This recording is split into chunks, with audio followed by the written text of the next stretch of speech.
বলিউডে এই মুহূর্তে আছে কিনা আমার সন্দেহ। আমি বাংলাদেশে সাকিব খানকে অনেক অনেক বেশি নাম্বারে এগিয়ে রাখবো। একটা সময় পরিমণি কিনে মানুষ কথা বলবে। যেহেতু আমি একটু বোধহয় একটু পপুলার বেশি, সো আমার একটু ফ্যান ফলোয়ার্স বেশি। বসুন্ধরা ডায়াপেন্ট এখন আরও উন্নত। এই হট এয়ার থ্রো টপশিট দ্রুত শোষণ করে সোনামণিকে দেয় কোমল অনুভূতি। অনেক দিন পর একটা চমৎকার বৈশাখ উদযাপিত হচ্ছে এবং সেখানে একটু দেরিতে হলেও এসে ভীষণ ভালো লাগছে অংশগ্রহণ করতে পেরে। আমি একটা বিশেষ প্রোগ্রামে যাচ্ছি, সেখানে আমি বিশেষ অতিথি।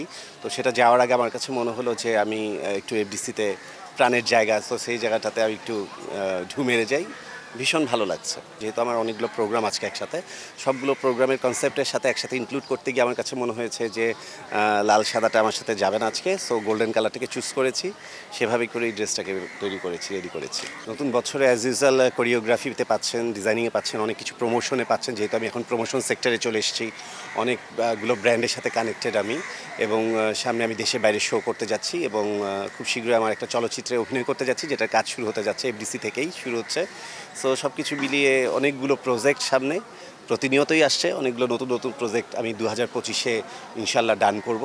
আমার কাছে মনে হয়েছে যে ফ্যাশন শ্যুট, ফ্যাশন কোরিওগ্রাফি অনেক দিন ধরে করছি। আমার কাছে মনে হয়েছে এই জায়গাটায় আসলে একটু মনোটোনাস লাগছিল, আর আমার কাছে মনে হচ্ছিল একই জিনিস বারবার হচ্ছে, এবং এই জায়গাটা থেকে খুব একটা উত্তরণের কিছু নেই। এই জায়গাটায় আসলে একই জিনিস আমরা বারবার রিপিট করে যাচ্ছি।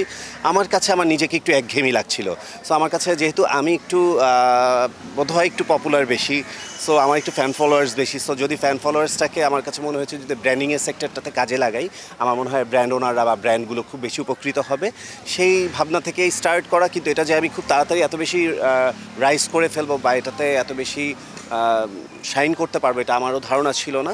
অনেক ব্র্যান্ড এগিয়ে এসছে, অনেক ব্র্যান্ড আমার সাথে কাজ করছে। আসলে আমাদের দেশে প্রেজেন্ট করার মতো, সুন্দর করে বলার মতো, ব্র্যান্ডকে প্রমোট করার মতো আমাদের দেশে মানুষের সংখ্যা খুবই কম। তো সেই জায়গাটা আমার মনে হচ্ছে আমাকে ব্র্যান্ডগুলোর খুব দরকার।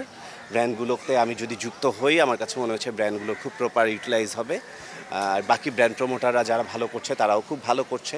আর পাশাপাশি কমে যাওয়ার কিছু নেই। Choreography, designing, film, modelling, fashion industry সব কিছু সমান তালে চলছে। কোনো কিছুই আমি কম বলে যে এই জায়গাটাকে বেছে নিয়েছি তা না।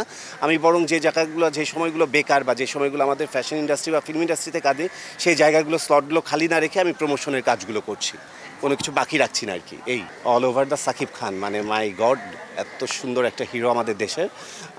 আমি তো মনে করি আমাদের বলিউডেও এত সুন্দর সব দিক থেকে, এত পারফেক্ট হিরো বলিউডে এই মুহূর্তে আছে কিনা আমার সন্দেহ। আমি বাংলাদেশে সাকিব খানকে অনেক অনেক বেশি নাম্বারে এগিয়ে রাখবো। আমি definitely character based, character artist এবং অ্যাক্টর হিসেবে কিছু চরিত্রে কাজ করব, যেই চরিত্রগুলো আমার সাথে যাবে এবং যে স্ক্রিপ্ট আমার সাথে যাবে, যেটা আমার করার ক্ষুধা রয়েছে, এবং যেখান থেকে ডিরেক্টর বা প্রডিউসাররা ভাবে এই জায়গাটা, এই কাজটা বা এই চরিত্রটা অ্যাডলফকে দিয়ে সম্ভব, আমি শুধু সেই চরিত্রে অভিনয় করছি। আমার এই অভিনয়টুকুর সাথে বা এই অভিনয় সম্পৃক্ত হওয়ার সাথে আসলে কোনো কিছু টক্করের কোনো রকমই কোনো মানে কথাই নেই, মানে একেবারেই টোটালি ভিন্ন চ্যাপ্টার, ভিন্ন প্রসঙ্গ। আমার সিন্ডিকেটের কারণেই আমার কোনো গ্রুপ নেই। আমি স্বতন্ত্র একজন মানুষ, একজন মানুষ। তোমরা কখনোই কোনো গ্রুপের সাথে আমাকে দেখোনি।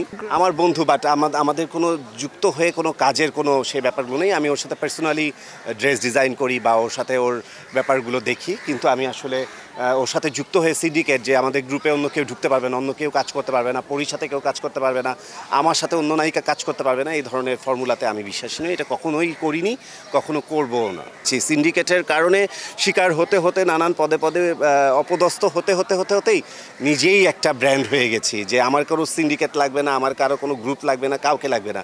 আমি আমার জন্য একাই যথেষ্ট। একাই যথেষ্ট। আমি আজকে যে জায়গায় দাঁড়িয়ে কথা বলছি, আমি অনেক সততা এবং আমার শক্তি নিয়ে, মনোবল নিয়ে কথা বলছি। আমার কাউকে প্রয়োজন পড়েনি। তুমি অনেক ভালো একটা নায়িকা আমাদের দেশের জন্য, যেটা তুমি নিজেও জানো না। তুমি দেখতে যেমন সুন্দর, তুমি অভিনয়ও খুবই পারদর্শী। তুমি সময় থাকতে ভালো ভালো কাজগুলোকে, তোমার মেধাকে কাজে লাগাও, ভালো ভালো ছবি করো, অনেকগুলো ছবি করে রাখো বাংলাদেশ চলচ্চিত্রে, যেটা একটা সময় পরিমণি কিনে মানুষ কথা বলবে।